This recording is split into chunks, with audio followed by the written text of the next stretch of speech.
탈모약 검색해보면 부작용에 대한 안 좋은 이야기들이 많아요. 성기능이 망가진다, 끊으면 한 번에 다 빠진다, 임신 계획이 있으면 미리 3개월 전에 끊어야 한다. 근거가 하나도 없습니다. 바로 효과예요. 그러니까 약을 안 먹어도 생겼을 사람도 있다는 거죠.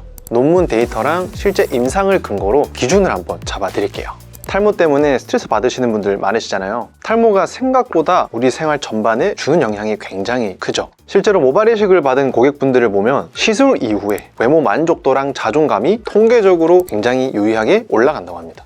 당연한 이야기긴 하죠. 눈에 보이는 노화의 정도라고 해야 되나? 이게 6년 정도 젊어 보이게 된다, 그런 데이터가 있는데, 그 어떤 동안 시술 중에서, 미용 시술 중에서 제일 효과적인 게 모발 이식이다 라고 저는 자신 있게 말씀드릴 수 있거든요. 사람 자체의 이 자신감이 바뀌고 멀리 봐서는 인생이 바뀌기도 합니다.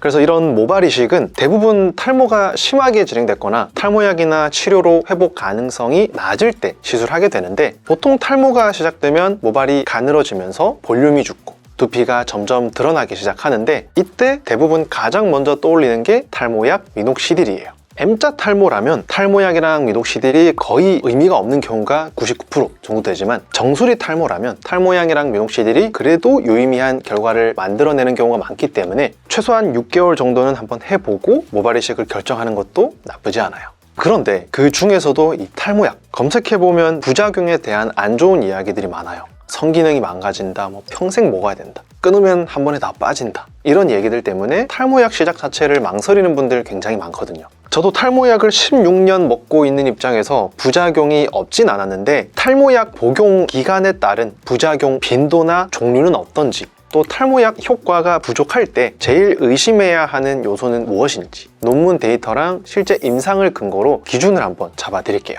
영상 뒷부분까지 집중해서 보시면 많은 도움 되실 거예요. 남성형 탈모의 원인은 다들 아시다시피 DHT라는 호르몬 때문인데, 이게 모낭을 계속 공격하고 괴롭히면서 머리카락을 점점 가늘게 만들고 결국은 없어지게 만드는 구조예요. 실제로 없어지진 않지만 없는 것처럼 보일 정도로 솜털로 만들어버리는 겁니다. 그래서 피나스트리드나 두타스트리드 같은 탈모약은 이 DHT 호르몬을 억제해서 탈모 진행 자체를 늦추는 역할을 해요. 모발이 가늘어지지 않게, 모발의 굵기를 잘 유지하도록 도와주고, 이미 가늘어진 모발을 굵어지게 또 만들어줍니다. 그래서 피나스트리드를 복용했을 때 혈중 DHT 농도가 60에서 70% 정도 감소하는 것으로 확인되어 있고요. 그 결과로 모발 수가 증가하고 굵어지고 탈모 진행이 억제되는 거예요. 전체적인 상태가 개선되는 것이다. 탈모약 복용을 고민하시거나 이미 복용하고 계신 분들이 실제로 고민하는 건 이거예요. 그래서 부작용은 얼마나 위험한데요? 저 지금은 괜찮은데 오래 먹다 보면 문제가 될 수도 있는 건가요? 탈모약 부작용을 객관적인 숫자로 한번 보여드릴게요. 성기능 관련 부작용부터 숫자로 정확하게 한번 보면, 피나스트리드, 우리가 흔히 프로페시아라고 부르는 탈모약의 임상시험 데이터를 종합해보면 발기부전은 약 1.3%, 성욕 감퇴는 1.8%, 사정 관련 문제는 약 1.2% 정도로 보고되고 있어요. 프로페시아 출시 이후에도 여러 연구들이 있긴 했지만, 이 데이터는 프로페시아가 출시되기 전에 약물 개발을 위해 각 잡고 비교 연구한 데이터라서 좀 더 의미가 있지 않나 생각이 들긴 합니다. 하지만 이 데이터에서 한 번 더 눈여겨보셔야 되는 부분이 있어요. 이 수치가 의미하는 게 단순히 100명 중에 한두 명 정도 부작용이 생긴다, 이게 끝이 아니에요. 같은 연구에서 위약분, 가짜약을 먹은 그룹에서도 발기부전이 약 0.7에서 1.1%, 성욕 감퇴도 약 1% 내외가 발생했고요. 어떻게 보면 비슷한 그런 수치가 나와요. 이게 굉장히 중요한 포인트인데, 실제로 우리가 보고 있는 1에서 2% 수치 안에는 약 때문이 아닌 자연 발생에 의한 부작용도 포함되어 있다는 뜻이에요. 그러니까 약을 안 먹어도 생겼을 사람도 있다는 거죠. 슬프지만 우리가 나이가 들면서 자연스럽게 나타나는 변화일 수도 있다. 그래서 이걸 조금 더 현실적으로 해석을 하면, 약 때문에 순수하게 증가하는 비율은 대략 0.5에서 1% 수준으로 보는 게 맞겠구나. 생각보다 좀 적긴 하죠. 물론 이게 임상시험 1년 복용에 대한 데이터이기 때문에 장기 복용에 대한 데이터는 아니라는 거. 그리고 약이 출시된 이후에 연구된 이 탈모약 부작용 논문들을 또 종합한 메타 분석 논문이 있거든요. 성기능 부작용 상대 위험도가 약 1.57배 증가라는 결론을 내놓고 있습니다. 그러니까 약이 출시되기 전에 각 잡고 연구한 것도 그렇고, 출시되고 나서 실제로 많은 사람들을 우리가 연구를 해봤을 때도 1.57배 증가했다는 거예요. 이 수치도 오해하기 쉬운 데이터인 게 1.57배 증가라고 하면 크게 느껴질 수도 있어요. 근데 이게 비율의 문제이기 때문에 그렇게 크지 않은 수치다. 예를 들어서 설명드리면 원래 발생률이 1%였던 게 1.57%가 되는 거예요. 약을 안 먹으면 200명 중에서 2명 정도 발생하고요. 약을 먹으면 200명 중에서 한 3명 정도 발생한다. 즉 상대적으로는 증가한 게 맞지만 절대적으로 보면 여전히 낮은 수치다라는 얘기죠. 그래서 이걸 한 문장으로 정리하면 위험도는 증가하는 게 맞지만 절대적인 발생률 자체는 여전히 낮다라는 거예요. 자, 그렇다면 5년 이상 장기 복용한 경우에 대한 데이터는 어떨까요? 현재까지 나온 이 연구들을 보면요, 피나스트리드나 두타스트리드를 5년 이상 복용한 경우에도 간 수치, 성호르몬, 성기능 같은 주요 항목에서는 뚜렷한 이상이 없었다는 결과가 많습니다. 그래서 특별한 기저질환이 없는 경우라면 장기 복용도 가능하다고 보는 게 일반적인 기준이에요. 저도 16년 정도 먹고 있는데 초반 1, 2년이랑 5년이 지나면서 또 10년이 지나면서 다른 바가 느껴지지 않거든요. 보신 분들도 있겠지만 정자검사 결과 자체도 너무너무 정상이었다. 최근에는 이 연구들의 한계를 지적하는 의견도 있습니다. 기존 연구들이 주로 성기능이나 호르몬 위주로만 평가했기 때문에 대사 기능이나 예를 들어서 혈당, 인슐린 저항성 같은 부분은 아직 충분히 확인되지 않았다는 거죠. 그러니까 탈모약 하면은 성기능 부작용에 우리가 너무 포커스만 맞추다 보니 다른 이런 내과적인 부분에서는 문제가 없을까에 대한 평가가 부족했다. 그래서 실제로 피나스트리드나 두타스트리드를 복용한 군에서 제2형 당뇨 발생 위험이 약 1.2에서 1.3배 정도 증가한 것으로 보고된 적도 있는데, 다만 이 논문 자체의 신뢰도가 그렇게 높은 논문은 아니었기 때문에 이 논문 하나만으로 탈모약 때문에 당뇨의 위험도가 높아진다라고 단정 짓기는 어려워요. 그래서 장기적으로는 추가적인 연구가 필요하다라고 봐야 되고요. 특히 당뇨나 대사질환이 있으신 분들이나 간이나 신장 기능이 민감한 약을 같이 드시는 분들은 정기적인 검사와 함께 전문가랑 상담하면서 복용하시는 걸 권장드립니다. 자, 그래서 이런 데이터를 알려드리면요, 생각보다 그렇게 높진 않네 라고 이해는 되겠지만 여기서 많은 분들이 이렇게 느끼세요. 아니 근데 인터넷 보면 부작용을 겪은 분들이 엄청 많던데 이 연구가 잘못된 거 아니냐. 저도 당연히 처음에 그렇게 생각을 했고 그렇게 생각할 수 있다고 보긴 합니다.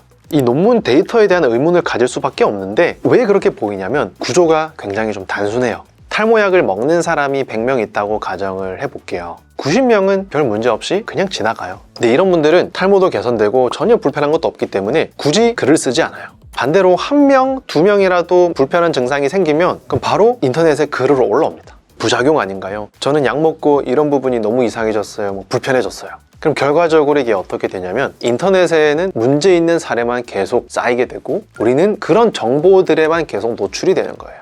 이걸 통계적으로는 리포팅 바이어스라고 하는데, 부작용을 경험한 사람이 온라인에 글을 더 많이 쓰기 때문에 온라인에 노출된 이런 데이터가 실제 데이터와 다르게 왜곡된다는 논리죠. 그래서 우리가 인터넷에서 보는 탈모약 부작용은 실제보다 더 많아 보이고 더 심각해 보일 수밖에 없는 거예요. 그래서 결론적으로 실제 부작용 데이터는 1에서 2% 수준이고 인터넷 체감은 훨씬 더 높고 그 차이는 정보의 편향에서 만들어졌다. 이걸 모르고 보면 이 약 너무 위험한 것 같은데 안 먹어야겠다. 근데 이런 걸 또 알고 보면 생각보다 과장된 부분이 있겠구나 라고 보이게 되는 거죠. 자, 그리고 여기서 한 가지 더 있어요.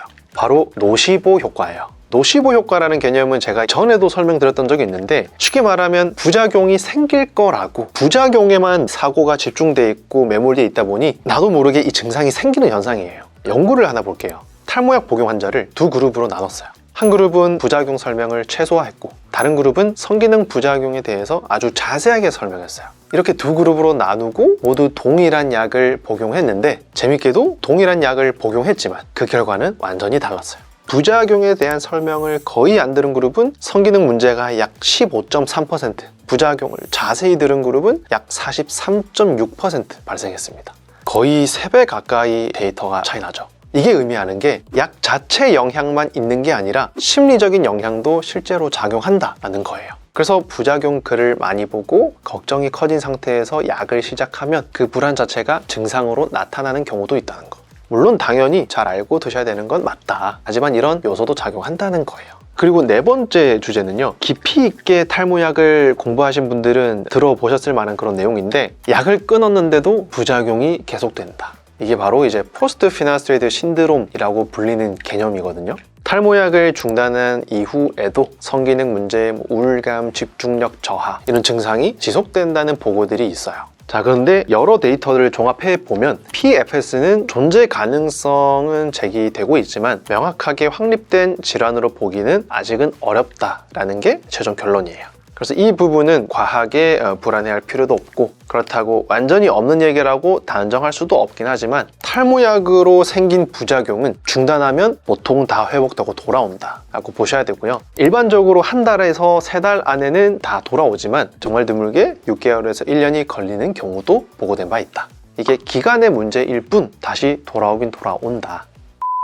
탈모약은 좋다, 나쁘다로 끝나는 문제가 아니라 실제로 어떻게 먹고 언제 끊고 어디까지 우리가 받아들이고 지속할지, 이 기준이 더 중요하죠. 그래서 지금부터는 진료실에서 정말 제가 많이 받는 질문들, 현실적인 기준으로 하나씩 한번 정리를 해드릴게요.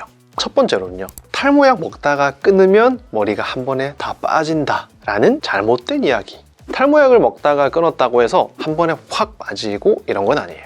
탈모약을 먹는 동안에는 탈모를 유발하는 호르몬인 DHT가 억제되면서 가늘어지던 머리가 조금 더 굵어진 상태로 계속 잘 유지되고 있죠. 그런데 탈모약 복용을 중단하면요, 그 억제가 풀리면서 다시 원래 탈모 진행 속도로 돌아가는 것 뿐입니다.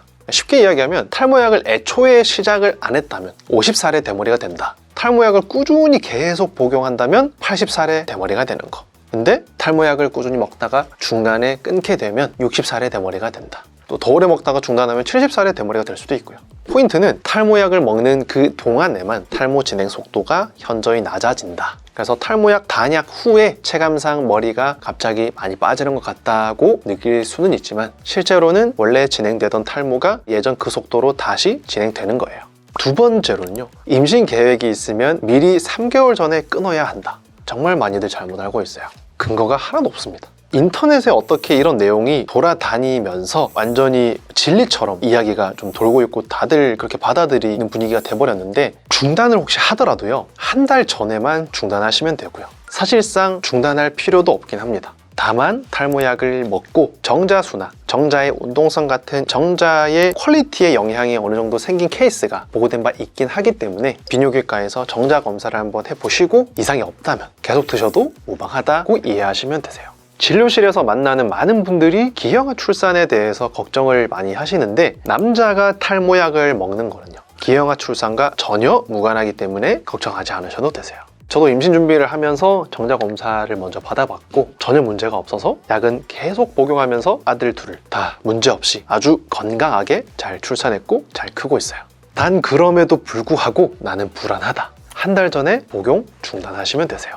세 번째는요, 탈모약 내성 문제입니다. 탈모약도 오래 먹으면 내성이 생겨서 효과가 떨어진다는 말이 있는데 이게 문제가 될까요? 많은 분들이 처음에는 좋아지다가 나중에 효과가 떨어지는 것 같다, 또는 아무 효과가 없다, 이렇게 느끼시는 분들이 있어요. 근데 이거는 내성이 아니라 좋아진 상태에서 더 이상 변화가 없는 이 유지 단계에 들어간 거거든요. 결론부터 말씀드리면 탈모약은 내성의 개념이 없는 약물이기 때문에 먹으면 먹을수록 계속 효과가 좋아지고요. 1년에서 1년 반까지 좋아지는 기울기는 점점 완만해지지만 계속 풍성해지고 모발이 좋아져요. 그런데 이제 1년 반이 지나면서부터는 좋아진 그 상태에서 크게 변화 없이 지속되다가 이렇게 몇 년을 먹다 보면 약 효과는 똑같지만 내 몸은 더 늙고 여러 가지 스트레스 요소에 더 많이 노출되기 때문에 계속 악화된다고 느낄 수밖에 없는 거죠. 그래서 내성 때문에 탈모약 효과가 떨어져서 생기는 문제가 전혀 아니다. 실제로 5년 이상 오랜 기간 약을 복용한 환자군에서도 약효가 유지되는 게 확인된 연구들도 있고요. 그래서 더 좋아지지 않는다고 해서 약이 안 듣는 게 아니라 그 상태를 유지하고 있는 거라고 보시면 되세요. 거기서 만약에 약을 끊어보면 후두둑 약해지면서 내가 탈모 효과를 그래도 계속 보고 있었구나 느끼실 겁니다. 자, 마지막 네 번째는요, 부작용이 있을 때 대처 방법이에요. 부작용이 있어서 약을 먹다가 안 먹다가 하는 분들을 종종 보기도 하고 약을 쪼개 먹는 분들도 보고 다양한 분들이 계신데, 일단 약을 먹다가 안 먹다가 하시는 거는 좋은 습관이 아닙니다. 탈모약은 혈중 농도가 일정하게 유지돼야 최대한의 이 효과를 내는 구조이기 때문에 먹다가 안 먹다가 하면 약 농도가 계속 올라갔다 내려갔다 하면서 효과가 떨어질 수밖에 없어요. 그래서 보통은 약을 반으로 쪼개 먹거나 이틀에 한 번 먹는 방향으로 이제 생각을 하시는데, 어떤 약이든 혈중 농도가 일정 수치 이상 유지돼야 유효한 효과를 나타내기 때문에 약을 쪼개서 복용하는 것보다는 복용 간격을 조절하는 게 훨씬 더 좋은 방식이다. 그래서 실제로는 1mg을 반으로 쪼개 먹는 것보다 이틀에 한 번 복용하는 방식을 저는 더 권장해드려요. 그래서 부작용이 있을 때는 하루 걸러 격일 복용하기, 또는 피나스트리드를 두타스트리드로 변경해보기, 또는 그 반대로도 한번 해보기. 아니면 두타스트리드 0.5mg 먹다가 0.2mg으로 감량을 해보기. 이런 방법들을 단계적으로 논의해서 결정하는 게 좋다. 그래서 실제로 보면요, 피나에서 두타로 바꾸면서 효과가 더 좋아지는 경우도 일반적이지만 오히려 불편함이 사라지는 경우도 드물게 있어요. 그래서 중요한 거는 한 가지 방법을 계속 고집하는 게 아니라 본인에게 맞는 조합을 찾는 과정이라고 이해하시면 됩니다. 그리고 복용 빈도를 줄이고 양을 줄여서 탈모약의 효과가 좀 약해질 수 있는 상황에서는요, 바르는 미녹시딜이나 먹는 미녹시딜 같은 또 다른 이런 치료들을 병행하면서 효과를 보완해 나가는 전략도 충분히 필요할 수 있다. 결국 탈모 치료는 정답이 하나만 있는 게 아니라 두피 상태, 부작용 정도, 나이, 생활 패턴까지, 생활 습관까지 다 고려해서 개인 맞춤으로 가져가는 게 가장 중요하다 기억하시면 좋겠어요. 오늘은 탈모약의 부작용의 실제 데이터를 보여드리고 탈모약의 효과와 부작용 관련된 많이들 오해하시거나 궁금해하실 만한 내용들을 자세하게 정리를 한번 해드렸어요. 부작용은 분명히 존재하긴 하고요. 근데 생각보다 그렇게 흔한 수준은 아니고 심각한 수준도 정말 드물어요. 그리고 생기더라도 초반에 중단하면 다 돌아오고 나중에 중단해도 다 돌아옵니다. 효과는 확실하지만 모든 걸 해결해 주는 약도 아니고 이걸 꼭 먹어야 된다, 먹지 말아야 된다 이런 문제도 아니고 부작용이 생긴다면 내가 어느 정도 부작용까지 받아들일 수 있는지 또 효과는 어디까지 내가 기대를 하고 먹어야 될 건지 그 기준을 좀 명확하게 세워서 여러 가지 탈모 치료들이 있기 때문에 서로 보완해 나가면서 불편한 건 줄이고 불편함 없고 효과 좋은 건 높이고 빈도를 조절하면서 최대한의 결과를 만들어 가야 되는 게 우리가 해야 될 계획이라고 보시면 됩니다. 그리고 탈모 치료로 부족하다면 모발 이식이든 두피 문신이든 시술적인 기술도 정말 많이 발달해 있기 때문에 이런 것도 너무 거부감을 갖지 마시고 10분 활용하시는 걸 저는 권장해드려요. 그래서 오늘 내용도 참고하셔서 도움이 좀 많이 되셨으면 좋겠고요. 저는 다음에 또 좋은 영상으로 인사드릴게요. 감사합니다.